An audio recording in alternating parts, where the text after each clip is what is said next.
قوم لوط کے اندر غرور، تکبر، شرک کے ساتھ ساتھ ایک اور گناہ پایا جاتا تھا، ہم جنس پرستی کا۔ آج بھی نعرہ لگ رہا ہے نا، ہم جنس پرستی کا، آج بھی نعرے لگ رہے ہیں ہم جنس پرستی کے۔ اس گناہ کا آغاز قوم لوط سے ہوا ہے۔ قوم لوط سے مرد اپنی جنسی تسکین کو مرد سے پورا کرنے کا خواہش مند تھا، جسے دوسرے الفاظ میں لواطت کا گناہ کہتے ہیں۔ مرد سے اپنی جنسی تسکین کو پورا کرنے کا خواہش مند تھا۔ یہ گناہ قوم لوط کے اندر تھا۔ حضرت لوط علیہ السلام پریشان ہیں، یہاں تک کہا قال یا قوم ہؤلاء بناتی ہن اطہر لکم فاتقوا اللہ ولا تخزون فی ضیفی۔ اے میری قوم کے لوگوں، یہ میری بیٹیاں ہیں جو پاک دامن ہیں، ان سے نکاح کر کر اپنی ضرورت کو پورا کر لو، اللہ سے ڈرو اور میرے مہمانوں کو تکلیف نہ پہنچاؤ، فطری عمل کرو، غیر فطری عمل کیوں کر رہے ہو؟ آج بھی ہماری سڑکوں پر، چوک چوراہوں پر یہ نعرے لگے، کیا کوئی عقل مند شخص نہیں ہے جو انہیں سمجھا سکے کہ بھائی تم کس چیز کا نعرہ لگا رہے ہو؟ ہم جنس پرستی کا کس چیز کا نعرہ لگا رہے ہو؟ کیا قوم لوط کا نعرہ لگا رہے ہو؟ یہ تو قوم لوط کی خواہش تھی۔ تم تو امت محمدیہ کے فرد ہو، تم تو امت محمدیہ کے باسی ہو، تم تو امت محمدیہ کے ماننے والے ہو، لیکن اس وقت بھی قوم باز نہ آئی اور اب بھی قوم باز نہیں آ رہی۔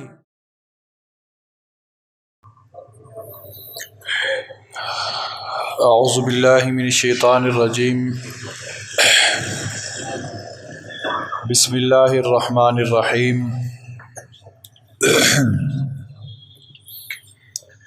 وَلَقَدْ جَاءَتْ رُسُلُنَا إِبْرَاهِيمَ بِالْبُشْرَى قَالُوا سَلَامًا قَالَ سَلَامٌ فَمَا لَبِثَ أَنْ جَاءَ بِعِجْلٍ حَنِيذٍ فَلَمَّا رَأَى أَيْدِيَهُمْ لَا تَصِلُ إِلَيْهِ نَكِرَهُمْ وَأَوْجَسَ مِنْهُمْ خِيفَةً قَالُوا لَا تَخَفْ إِنَّا أُرْسِلْنَا إِلَى قَوْمِ لُوطٍ وَامْرَأَتُهُ قَائِمَةٌ فَضَحِكَتْ فَبَشَّرْنَاهَا بِإِسْحَاقَ وَمِنْ وَرَاءِ إِسْحَاقَ يَعْقُوبَ قالت يا ويلتى أألد وأنا عجوز وهذا بعلي شيخا إن هذا لشيء عجيب قالوا أتعجبين من أمر الله رحمة الله وبركاته عليكم أهل البيت إنه حميد مجيد صدق الله مولانا العظيم۔ میرے انتہائی واجب الاحترام سامعین اعظام، اللہ رب العزت کا لاکھ لاکھ شکر اور اس کا احسان و فضل و کرم ہے کہ اس نے ہمیں محض اپنی توفیق، اپنے کرم، اپنے فضل سے اپنے گھر میں آنے کا موقع عطا فرمایا، اور پھر خلاق عالم نے ہم پر یہ احسان عظیم فرمایا کہ اس پرفتن دور کے اندر، اس نفسہ نفسی کے عالم کے اندر، انتہائی پریشان کن حالات کے اندر اللہ رب العزت نے ہمیں اپنے ہی گھر میں بٹھا کر اپنا پاک کلام سننے اور سمجھنے کی توفیق نصیب فرما دی۔ یہ خلاق عالم کا بہت بڑا احسان ہے۔ محترم سامعین گرامی قدر، سورہ ہود آپ حضرات سماعت فرما رہے ہیں۔ اس سے پہلے آپ حضرات نے مختلف انبیاء اور ان کے اقوام کے حالات کو سماعت فرمایا۔ گزشتہ درس کے اندر آپ حضرات نے قوم سمود جو غرور اور تکبر کی بلندیوں کو چھو چکی تھی، اور اس قوم نے وقت کے نبی کی بات کو نہ مانا، اور نبی نے جس کام سے روکا تھا اس کام سے یہ نہ رکے، تو اللہ رب العزت نے انہیں رہتی دنیا تک عبرت کا نشان بنا دیا۔ اس قوم پر دو عذاب مسلط ہوئے، فرشتے کی چیخ اور زمین کا زلزلہ۔ اور یہ کیوں کر ہوا کہ وقت کے نبی نے کہا تھا کہ جس نشانی کا تم نے مطالبہ کیا ہے اللہ نے اس نشانی کو بھیج دیا ہے، اب اس نشانی کا مذاق نہ اڑانا اور اس نشانی کو تنگ نہ کرنا۔ وہ نشانی کیا تھی؟ وہ گابن اونٹنی کا پہاڑ سے نکل کر فوراً ہی بچے کو جنم دینا تھا اور فوراً ہی اس بچے کا جوان ہونا تھا۔ یہ اللہ رب العزت کے معجزات میں سے ایک معجزہ تھا۔ حضرت صالح علیہ السلام کا یہ معجزہ تھا۔ اونٹنی اتنی بڑی تھی کہ جس جگہ یہ بیٹھتی تھی اس جگہ کی مسافت کو اگر لیا جائے، اس کی پیمائش کی جائے تو وہ 90 فٹ کے اندر اس اونٹنی کا جسم تھا، جس جگہ وہ اونٹنی بیٹھتی تھی۔ اتنی بڑی تھی کہ ایک دن باریاں مقرر تھیں کہ ایک دن یہ اونٹنی پانی پیے گی اور دوسرے دن باقی سارے جانور پانی پئیں گے۔ لیکن اس قوم نے مذاق اڑایا اور ایک گروہ اٹھا اور اس گروہ نے آ کر اس اونٹنی کے پاؤں کاٹے، یہاں تک کہ وہ اونٹنی گر گئی، قتل کر دیا، اس کے گوشت کو بانٹ دیا۔ اس اونٹنی کا جو بچہ تھا 3 چیخیں مار کر وہ پہاڑ کی طرف لوٹ گیا۔ باوجود تلاش کے حضرت صالح علیہ السلام کو وہ اونٹنی کا بچہ پھر نہ ملا۔ جب انہوں نے دیکھا کہ اب اس اونٹنی کو انہوں نے قتل کر دیا ہے تو حضرت صالح علیہ السلام نے کہا کہ اب انتظار کرو اللہ کے حکم کا، انتظار کرو اللہ کے حکم کا، 3 دن انتظار کرو۔ حال یہ ہوگا کہ پہلے دن چہرے زرد ہوں گے، دوسرے دن چہرے سرخ ہوں گے، تیسرے دن چہرے تمہارے سیاہ ہوں گے، اور پھر بدھ کو چہرے زرد ہوئے، جمعرات کو چہرے سیاہ ہوئے، جمعے کو چہرے سرخ ہوئے، جمعرات کو چہرے سرخ ہوئے اور جمعے کو چہرے سیاہ ہوئے، اور ہفتے کی صبح کے وقت اللہ رب العزت کے فرشتے نے ایسی چیخ ماری کہ اس قوم کے کلیجے پھٹ گئے، اوپر سے کلیجے پھٹے اور نیچے سے زمین سے زلزلہ برپا ہوا کہ اس قوم کو زمین اپنے اندر نگل گئی۔ یہ قوم سمود کا انجام تھا۔ آج جو آیات میں نے آپ حضرات کے سامنے تلاوت کی ہیں، اس پورے رکوع کے اندر 2 نبیوں کا ذکر ہے، حضرت ابراہیم علیہ السلام اور حضرت لوط علیہ السلام۔ اصل میں حضرت لوط علیہ السلام کی قوم کی تباہ کاریوں کا ذکر ہے، لیکن اس سے پہلے حضرت ابراہیم علیہ السلام کے متعلق چند باتیں رب تعالیٰ نے بیان فرمائی ہیں۔ وَلَقَدْ جَاءَتْ، تحقیق آئے، کون؟ رسولنا، ہمارے فرشتے، ابراہیم کی طرف، بالبشرا، خوشخبری کے ساتھ، قالوا سلاما، جب وہ آئے تو انہوں نے کہا سلام، قال سلام، حضرت ابراہیم علیہ السلام نے بھی جواباً کہا سلام۔ اللہ رب العزت نے حضرت آدم علیہ السلام کو کہا اے آدم جاؤ فرشتوں کی جماعت کی طرف اور انہیں سلام کہنا، جو وہ جواب دیں وہی تمہاری اولاد کا سلام ہوگا، وہی تمہاری اولاد کا سلام ہوگا۔ تو حضرت آدم علیہ السلام فرشتوں کی جماعت کی طرف گئے اور انہوں نے جا کر کہا السلام علیکم، تو فرشتوں کی جماعت نے جواب دیا وعلیکم السلام، اور ایک روایت کے اندر آتا ہے انہوں نے کہا وعلیکم السلام ورحمۃ اللہ، اور آج تک اس کو اس امت کا شعار بھی بنا دیا گیا ہے۔ آج تک حضرت آدم علیہ السلام کی اولاد میں اور آپ بھی شامل ہیں نا، تو آج بھی ہم کسی کو ملتے ہیں تو کیا کہتے ہیں السلام علیکم، اور جواباً کیا جواب دیا جاتا ہے وعلیکم السلام۔ تو یہی بات فرشتوں نے آ کر کہی کس کو؟ حضرت ابراہیم علیہ السلام کو، تو حضرت ابراہیم علیہ السلام نے بھی جواباً کہا سلام ہو تم پر بھی۔ فما لبث ان جاء بعجل حنیذ، پھر ابراہیم کو کچھ دیر نہ گزری تھی کہ وہ ان مہمانوں کی ضیافت کے لیے بھنا ہوا بچڑا لے آئے۔ یہاں یہ بات سماعت فرما لیں کہ حضرت ابراہیم علیہ السلام بڑے مہمان نواز تھے، بڑے مہمان نواز تھے۔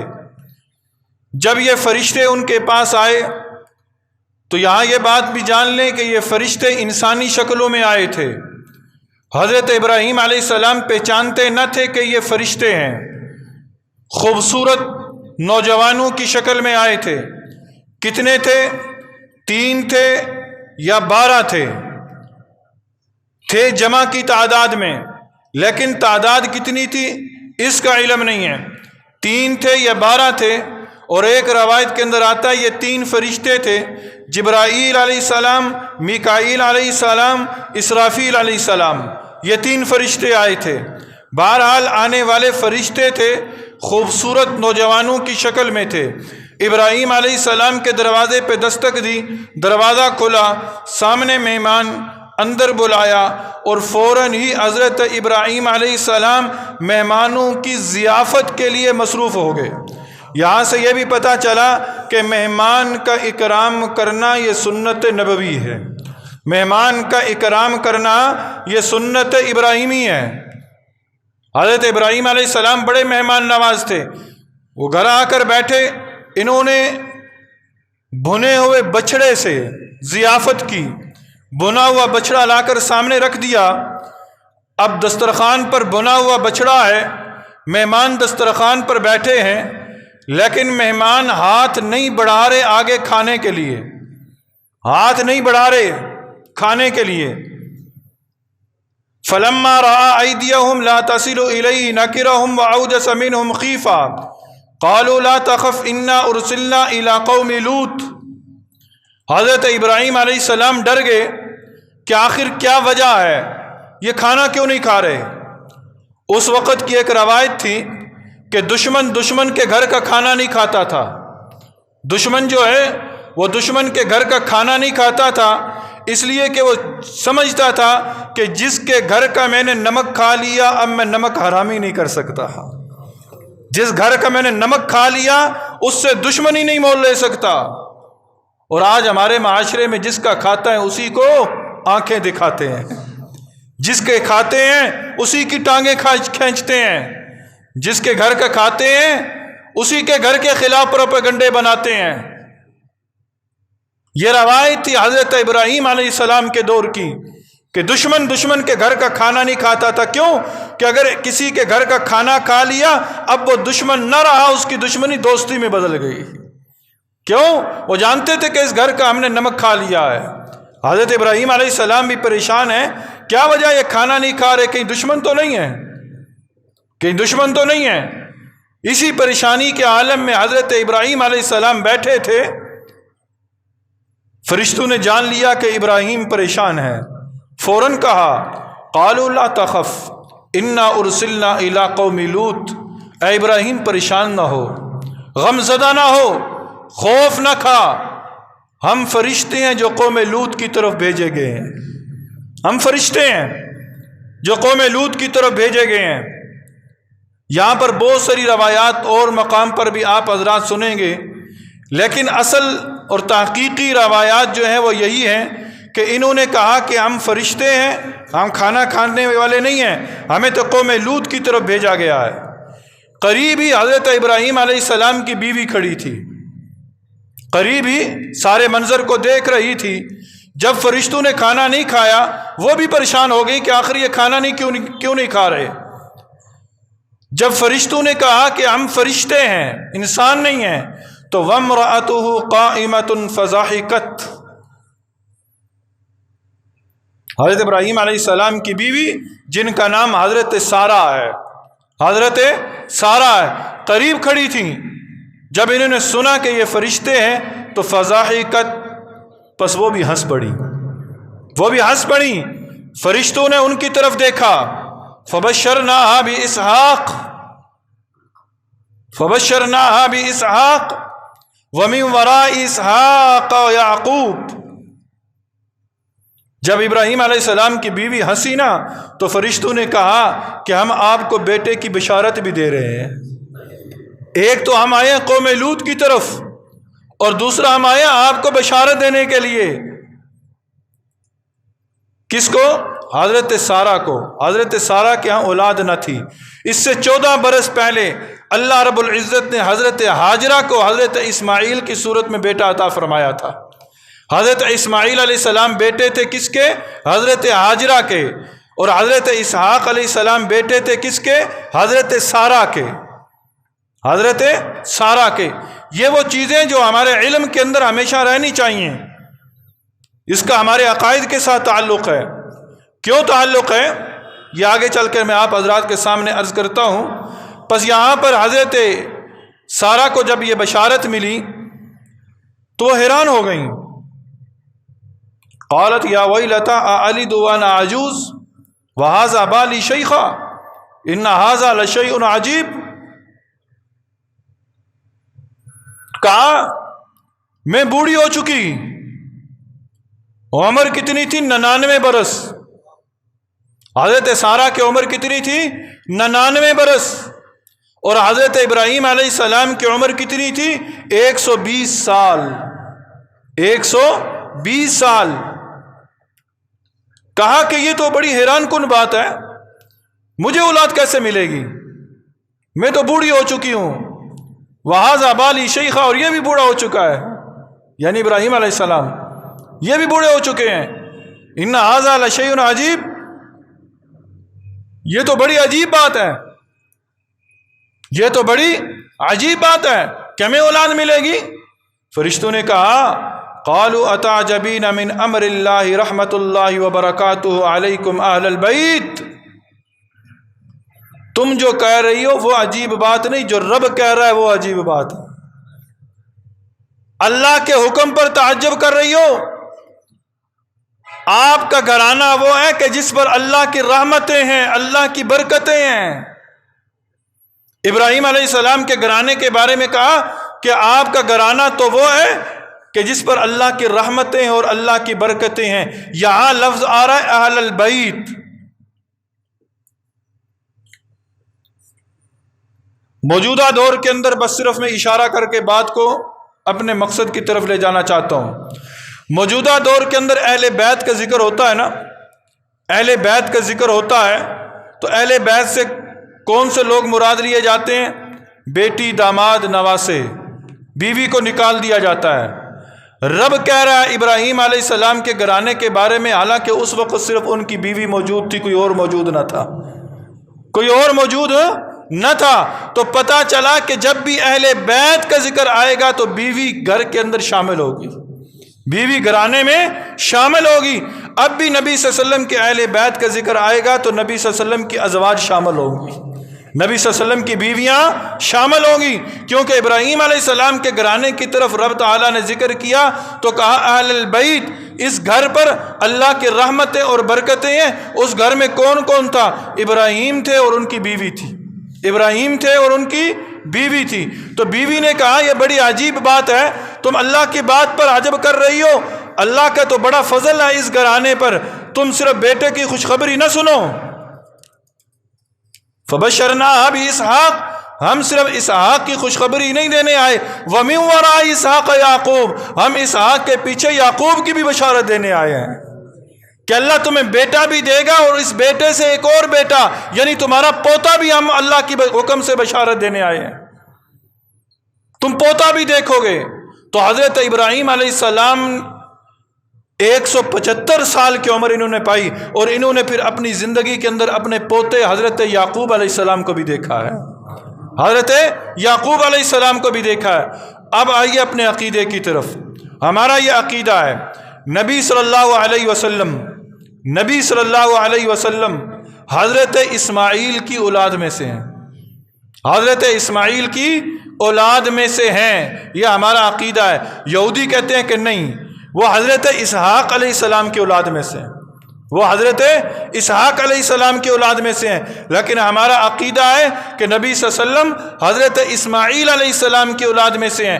حضرت ابراہیم علیہ السلام کے دو بیٹے حضرت اسماعیل اور حضرت اسحاق، باقی جتنے بھی نبی آئے حضرت ابراہیم کے بعد حضرت عیسیٰ تک جتنے بھی نبی آئے ہیں وہ حضرت اسحاق کی اولاد میں سے آئے ہیں، وہ حضرت اسحاق کی اولاد میں سے آئے ہیں۔ لیکن حضرت اسماعیل علیہ السلام کی اولاد میں ایک ہی نبی آئے ہیں، اور وہ کون ہے؟ وہ حضرت محمد عربی صلی اللہ علیہ وسلم ہے۔ ہمارے نبی آقا دو جہاں نبی صلی اللہ علیہ وسلم وہ حضرت اسماعیل علیہ السلام کی اولاد میں سے ہیں، یہ ہمارا عقیدہ ہے، یہ ہمارا عقیدہ ہے۔ تو فرشتوں نے جب بشارت دی، کہا کہ ہم تمہیں اسحاق کی بشارت دیتے ہیں اور اسحاق کے بعد یعقوب کی بشارت دیتے ہیں۔ جب یہ بشارت مل چکی تو انہوں نے کہا کیا کہا کہ اب ہم جا رہے ہیں قوم لوط کی طرف، اب ہم جا رہے ہیں قوم لوط کی طرف۔ اب حضرت ابراہیم علیہ السلام نے ان فرشتوں سے جھگڑنا شروع کیا۔ فلما ذهب عن ابراہیم الروع وجاءته البشرى يجادلنا في قوم لوط، جب ابراہیم سے گھبراہٹ دور ہوئی اور ان کو خوشخبری مل گئی تو انہوں نے ہم سے لوط کی قوم کے بارے میں جھگڑنا شروع کر دیا۔ اب یہ جھگڑا ناز و نخرے والا جھگڑا تھا۔ کوئی جہاں موجودہ دور میں جھگڑے کا لفظ بولا جاتا ہے نا تو اس سے مراد ہاتھا پائی، دھنگا مشتی، یہ مراد ہے، لیکن یہاں سے جھگڑے سے ناز و نخرہ ہے، ناز و نخرہ ہے۔ اس لیے ان ابراہیم الحلیم اواہ منیب، کیونکہ ابراہیم علیہ السلام بڑے بردبار تھے، بڑے بردبار تھے، اللہ کی یاد میں بڑی آہیں بھرنے والے تھے، بڑی آہیں بھرنے والے تھے۔ جب انہوں نے سنا کہ یہ قوم لوط کو عذاب کے اندر مبتلا کرنے جا رہے ہیں تو انہوں نے کہا، ایک روایت کے اندر آتا ہے، اے فرشتوں یہ بتاؤ جس قوم کے اندر مومن ہو کیا اس قوم کو تم تباہ کر دو گے؟ فرشتوں نے کہا کہ نہیں، فرشتوں نے کہا کہ نہیں۔ پھر حضرت ابراہیم علیہ السلام نے کہا کہ جس قوم کے اندر 300 مومن ہو کیا اس قوم کو برباد کر دو گے؟ کہا کہ نہیں۔ پھر کہا کہ 30 مومن ہو، کہا کہ نہیں۔ کہا 3 مومن ہو، کہا نہیں۔ جس قوم کے اندر مومن ہو ہم اس قوم کو برباد نہیں کریں گے، یہ فرشتوں نے کہا۔ لیکن حضرت لوط علیہ السلام کی قوم کے اندر کتنے مومن تھے؟ یہ بات اب سننے کے قابل ہے۔ اور یہ لوط علیہ السلام کی قوم کو کیوں عذاب کے اندر گرفتار کرنا چاہتے تھے؟ حضرت لوط علیہ السلام حضرت ابراہیم علیہ السلام کے بھتیجے تھے۔ عراق کے اندر حضرت ابراہیم علیہ السلام کے ہاتھ پر بیعت کی، اسلام قبول کیا۔ جب حضرت ابراہیم علیہ السلام نے عراق سے ہجرت کی تو حضرت لوط علیہ السلام بھی حضرت ابراہیم علیہ السلام کے ساتھ چل پڑے۔ راستے میں حضرت لوط علیہ السلام کے سر پر اللہ رب العزت نے نبوت کا تاج رکھا اور حضرت لوط علیہ السلام کو صدوم شہر کی طرف نبی بنا کر بھیج دیا گیا۔ وہاں آبادی تھی، 6 لاکھ پر محیط ایک آبادی تھی، بڑا زرخیز علاقہ تھا، سرسبز و شاداب علاقہ تھا۔ اس قوم کی طرف حضرت لوط علیہ السلام نبی بن کر گئے۔ حضرت لوط علیہ السلام نے قوم کو تبلیغ کی۔ جہاں آپ نے سابقہ اقوام کے حالات کے اندر پڑھا، قوم عاد کے اندر غرور و تکبر تھا، قوم سمود کے اندر بھی غرور و تکبر تھا، قوم لوط کے اندر غرور، تکبر، شرک کے ساتھ ساتھ ایک اور گناہ پایا جاتا تھا، ہم جنس پرستی کا۔ آج بھی نعرہ لگ رہا ہے نا، ہم جنس پرستی کا، آج بھی نعرے لگ رہے ہیں ہم جنس پرستی کے۔ اس گناہ کا آغاز قوم لوط سے ہوا ہے۔ قوم لوط سے مرد اپنی جنسی تسکین کو مرد سے پورا کرنے کا خواہش مند تھا، جسے دوسرے الفاظ میں لواطت کا گناہ کہتے ہیں۔ مرد سے اپنی جنسی تسکین کو پورا کرنے کا خواہش مند تھا، یہ گناہ قوم لوط کے اندر تھا۔ حضرت لوط علیہ السلام نے بڑی تبلیغ کی لیکن قوم ماننے کے لیے تیار نہ ہوئی۔ اسی قوم کے اندر حضرت لوط علیہ السلام کا نکاح ہوا اور حضرت لوط علیہ السلام کی 2 بیٹیاں پیدا ہوئیں، 2 بیٹیاں پیدا ہوئیں۔ پوری قوم 6 لاکھ کم و بیش آبادی، اور پوری قوم میں سے حضرت لوط علیہ السلام پر ایمان لانے والی صرف آپ کی 2 بیٹیاں تھیں۔ پوری قوم نے بات نہیں مانی، صرف حضرت لوط علیہ السلام کی 2 بیٹیوں نے حضرت لوط علیہ السلام کے ہاتھ پر بیعت کی، یہاں تک کہ حضرت لوط علیہ السلام کی جو بیوی تھی وہ بھی حضرت لوط علیہ السلام پر ایمان نہ لائی۔ قوم گناہ کے اندر اتنے آگے بڑھ گئی کہ حضرت لوط علیہ السلام کے باوجود منع کرنے کے یہ قوم منع ہونے کے لیے تیار نہ تھی۔ تو اللہ رب العزت نے پھر ان فرشتوں کو بھیجا، جو فرشتے راستے میں حضرت ابراہیم علیہ السلام کو بشارت دے کر آگے بڑھے۔ اب یہ فرشتے پہنچے حضرت لوط علیہ السلام کے گھر۔ وَلَمَّا جَاءَتْ رُسُلُنَا لُوطًا سِیءَ بِهِمْ وَضَاقَ بِهِمْ ذَرْعًا وَقَالَ هَذَا يَوْمٌ عَصِیبٌ۔ جب یہ فرشتے ہمارے فرشتے پہنچے لوط کے پاس تو حضرت لوط علیہ السلام نے فرشتوں کو دیکھا جو انسانی شکلوں میں خوبصورت نوجوانوں کی شکل میں آئے تھے، دیکھ کر گھبرا گئے، دیکھ کر گھبرا گئے، ان کا دل پریشان ہوا۔ وقال هذا یوم عصیب، اور کہنے لگے کہ آج کا یہ دن بہت کٹھن ہے، آج کا یہ دن بہت کٹھن ہے، کیونکہ وہ جانتے تھے کہ میری قوم کے اندر گناہ کون سا پایا جا رہا ہے۔ اب یہ آگے میرے مہمان، وہ بھی نہیں جانتے تھے کہ یہ فرشتے ہیں، یہ آگے میرے مہمان ہیں، یہ خوبصورت نوجوان، میری قوم کو پتہ چلا تو وہ میرے مہمانوں کو تکلیف پہنچائیں گے۔ تو یہاں سے یہ پتہ چلا مہمانوں کی حفاظت کرنا یہ بھی میزبان کی ذمہ داری ہے، میزبان کی ذمہ داری ہے۔ تو حضرت لوط علیہ السلام کے گھر جو آئے فرشتے مہمان بن کر، کسی نے خبر پہنچا دی قوم لوط کو، بازار کے اندر خبر پھیل گئی کہ چند نوجوان آئے ہیں لوط علیہ السلام کے گھر۔ وجاءه قومه يهرعون إليه ومن قبل كانوا يعملون السيئات قال يا قوم هؤلاء بناتي هن أطهر لكم فاتقوا الله ولا تخزوني في ضيفي أليس منكم رجل رشيد۔ قوم کو پتہ چلا تو قوم کے لوگ حضرت لوط علیہ السلام کی طرف، گھر کی طرف دوڑتے ہوئے آئے، دوڑتے ہوئے آئے۔ کیوں دوڑتے ہوئے آئے؟ چونکہ اس سے پہلے وہ برے کام کرتے تھے نا، انہوں نے کہا کہ یہ نوجوان جو آئے ہم ان کے ساتھ بھی برا کام کریں گے، ان کے ساتھ بھی برا کام کریں گے۔ اب قوم جو ہے وہ لوط علیہ السلام کے دروازے پر ہے، باہر ساری قوم ہے، حضرت لوط علیہ السلام دروازے پر پہرا دے رہے ہیں، پہرا دے رہے ہیں کہ یہ لوگ مہمانوں کو تکلیف نہ پہنچائیں، اور فرشتے مہمانوں کی صورت میں یہ منظر دیکھ رہے ہیں، فرشتے مہمانوں کی صورت میں یہ منظر دیکھ رہے ہیں۔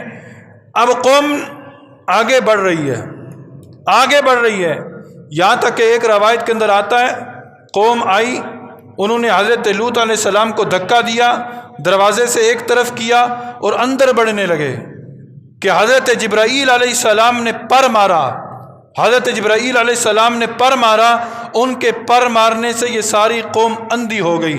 لیکن ان کی خباثت اتنی بڑھ چکی تھی کہ اندھے پن کے باوجود وہ ان لوگوں کی تلاش میں ٹٹولنے لگے، ٹٹولنے لگے۔ حضرت لوط علیہ السلام پریشان ہے، یہاں تک کہا قال یا قوم هؤلاء بناتی ہن اطہر لکم فاتقوا اللہ ولا تخزونی فی ضیفی، اے میری قوم کے لوگوں یہ میری بیٹیاں ہیں جو پاک دامن ہے، ان سے نکاح کر کر اپنی ضرورت کو پورا کر لو، اللہ سے ڈرو اور میرے مہمانوں کو تکلیف نہ پہنچاؤ، میرے مہمانوں کے معاملے میں مجھے رسوا نہ کرو۔ اب یہاں سے ایک اور بات بھی سماعت فرما لیں، ابھی آپ نے سنا کہ بیٹیاں تو دو تھیں اور قوم کے لوگ زیادہ تھے، تو اپنی دو بیٹیوں کو ایک شخص کیسے قوم کے سامنے پیش کر سکتا ہے؟ یاد رکھیں قوم کی بیٹیاں نبی کی روحانی اولاد ہوا کرتی ہیں، قوم کی عورتیں جو ہیں نبی کی روحانی اولاد ہیں۔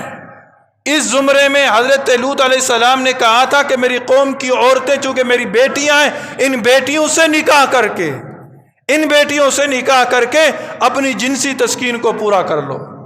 لیکن اس قوم نے کہا کہ نہیں، یہ نہیں ہو سکتا، ہم اپنی ضرورت کو پورا کریں گے۔ قالوا لقد علمت ما لنا فی بناتک من حق وانک لتعلم ما نرید، تمہیں معلوم ہے کہ تمہاری بیٹیوں سے ہمیں کوئی مطلب نہیں ہے اور تم خوب جانتے ہو ہم کیا چاہتے ہیں، تم خوب جانتے ہو۔ اس سے پہلے حضرت لوط علیہ السلام نے کہا کہ یہ میری بیٹیاں ہیں، تم ان سے نکاح کر کے، کیا تم میں کوئی عقل مند انسان نہیں ہے، سمجھ بوجھ والا انسان نہیں ہے؟ تم کیوں غیر فطری عمل کر رہے ہو؟ فطری عمل کرو، غیر فطری عمل کیوں کر رہے ہو؟ آج بھی ہماری سڑکوں پر، چوک چوراہوں پر یہ نعرے لگے، کیا کوئی عقل مند شخص نہیں ہے جو انہیں سمجھا سکے کہ بھائی تم کس چیز کا نعرہ لگا رہے ہو؟ ہم جنس پرستی کا کس چیز کا نعرہ لگا رہے ہو؟ کیا قوم لوط کا نعرہ لگا رہے ہو؟ یہ تو قوم لوط کی خواہش تھی، تم تو امت محمدیہ کے فرد ہو، تم تو امت محمدیہ کے باسی ہو، تم تو امت محمدیہ کے ماننے والے ہو۔ لیکن اس وقت بھی قوم باز نہ آئی اور اب بھی قوم باز نہیں آ رہی۔ تو سنیں، اس وقت حضرت لوط علیہ السلام نے کہا کہ قال لو ان لی بکم قوۃ او آوی الی رکن شدید، کاش میرے پاس تمہارے مقابلے کی کوئی طاقت ہوتی، میں کسی مضبوط سہارے کی پناہ لے سکتا۔ اس وقت تک حضرت لوط علیہ السلام کو پتہ نہیں چلا تھا کہ یہ فرشتے ہیں، لوط علیہ السلام کو پتہ نہیں چلا تھا کہ یہ فرشتے ہیں۔ جب یہ سارا منظر ہو گیا تو فرشتوں نے پھر کہا قالوا یا لوط انا رسول ربک لن یصلوا الیک فاسر بآلک بقطع من اللیل ولا یلتفت منکم احد الا امرأتک انه مصیبها ما اصابهم ان موعدهم الصبح الیس الصبح بقریب فلما جاء امرنا جعلنا عالیها سافلها وامطرنا علیها حجارة من سجیل منضود مسومة عند ربک وما هي من الظالمین ببعید۔ اے لوط پریشان نہ ہو، ہم اللہ کی طرف سے بھیجے ہوئے فرشتے ہیں، ہم اللہ کی طرف سے بھیجے ہوئے فرشتے ہیں، ہم اس قوم کو سزا دینے کے لیے آئے ہیں۔ اب یہ قوم بچ نہیں سکتی، انہوں نے تمام حدود کو پامال کر دیا ہے، انہوں نے اللہ کے حکم کو معمولی سمجھا، انہوں نے وقت کے نبی کی بات کو مذاق سمجھا، اب یہ قوم نہیں بچ سکتی۔ اے لوط، رات کے اس پہر میں اپنے ماننے والوں کو لے کر نکل جائیں، اپنے ماننے والوں کو لے کر نکل جائیں۔ ہاں یاد رکھیے گا، جب آپ اس قوم سے نکلیں گے، اس بستی سے نکلیں گے، تو آپ بھی اور اپنے ماننے والوں کو بھی بتا دینا کہ پیچھے مڑ کے نہیں دیکھنا، پیچھے مڑ کر نہیں دیکھنا۔ اس قوم کا آخر آ چکا ہے، اس قوم کا انجام اب آ چکا ہے، اس قوم کی سزا اب ٹھہر چکی ہے، اب یہ قوم سزا کے قابل بن چکی ہے۔ اب حضرت لوط علیہ السلام اپنی 2 بیٹیوں کو لے کر نکلے۔ فرشتوں نے کہا تھا اپنے گھر، اپنے ایمان والوں کو، اپنے ماننے والوں کو لے کر نکلیں، لیکن آپ کی بیوی آپ کے ماننے والی نہیں ہے، وہ آپ کے ساتھ نہیں جائے گی، وہ آپ کے ساتھ نہیں جائے گی۔ بیوی بھی پیچھے، صرف 2 ماننے والے، کون؟ بیٹیاں حضرت لوط علیہ السلام لے کر نکلے اور پیچھے مڑ کے نہیں دیکھا، اور کہا اس قوم کو کہہ دیجئے کہ صبح کا انتظار کریں، صبح کا انتظار کریں۔ صبح جب ہوئی، الیس الصبح بقریب، یقین رکھو کہ ان پر عذاب نازل کرنے کے لیے صبح کا وقت مقرر ہے، صبح قریب ہے۔ رات کے پہر میں حضرت لوط علیہ السلام گئے، پیچھے رہ گئی نافرمان قوم۔ 4 بستیاں تھیں، اللہ رب العزت نے کیا کیا؟ فرشتوں کو حکم دیا، فرشتے ان ساری کی ساری بستیوں کو اٹھا کر اوپر لے گئے۔ فلما جاء امرنا جعلنا عالیہا سافلہا، بلندیوں پر لے گئے، بلندیوں پر لے گئے، پھر رب تعالی نے انہیں بلندیوں پر لے جا کر پٹخ دیا زمین کی طرف۔ ہاں، جو قوم گناہ سے باز نہیں آتی، جو قوم اللہ کے حکم کی سرکشی کرنے سے باز نہیں آتی، رب تعالیٰ پہلے انہیں بلندیاں عطا کرتا ہے، بلندیوں پر لے جا کر پھر رب تعالیٰ انہیں ایسے پٹکتا ہے کہ ان کا نام و نشان مٹ جاتا ہے۔ یوں کبھی نہ سمجھنا کہ گناہ کر رہے ہیں ترقیاں بھی تو مل رہی ہیں نا، گناہ کر رہے ہیں، ہم دیکھتے ہیں گناہ گار زیادہ تر لوگ ہم اپنی آنکھوں سے دیکھتے ہیں، سود کے کاروبار کرنے والے، شراب کا کام کرنے والے زیادہ دنیا کے اندر دیکھ رہے ہیں، بڑی بڑی کوٹھیاں ہیں، بڑے بڑے محل ہیں، کبھی کہاں ہیں، صبح پاکستان میں، شام دبئی میں، فلاں ملک کے اندر سفر کرتے چلے جا رہے ہیں، ان کی پکڑ کیوں نہیں؟ رب کہتا ہے فجعلنا عالیہا، پہلے ہم انہیں بلندیوں پر لے جاتے ہیں، فجعلنا عالیہا سافلہا، پھر جا کر بلندیوں پر سے انہیں پٹکتے ہیں۔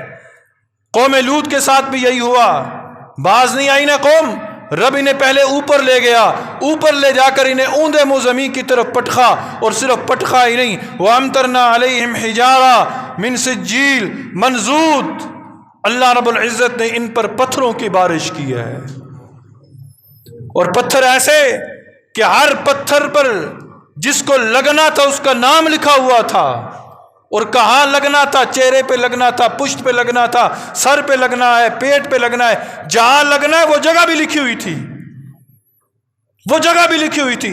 ایسا سخت عذاب اس قوم پر آیا، اور پتھر جس طرح بارش برستی ہے نا، جس طرح بارش کے قطرات تہ در تہ آتے ہیں، پے در پے آتے ہیں، اسی طرح پتھروں کی بارش ہوئی ہے۔ آج تک وہاں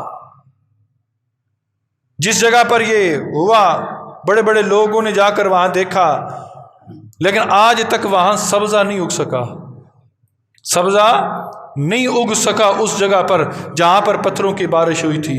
تو رب تعالیٰ سے ہمیشہ ڈرتے رہنا چاہیے، کہیں ایسا نہ ہو کہ اللہ رب العزت ہمارے بھی کسی گناہ کی وجہ سے، اللہ نہ کرے، اللہ نہ کرے، اللہ نہ کرے، کسی بھی گناہ کی وجہ سے یہ معاملہ کہیں ہمارے ساتھ بھی پیش نہ آ جائے۔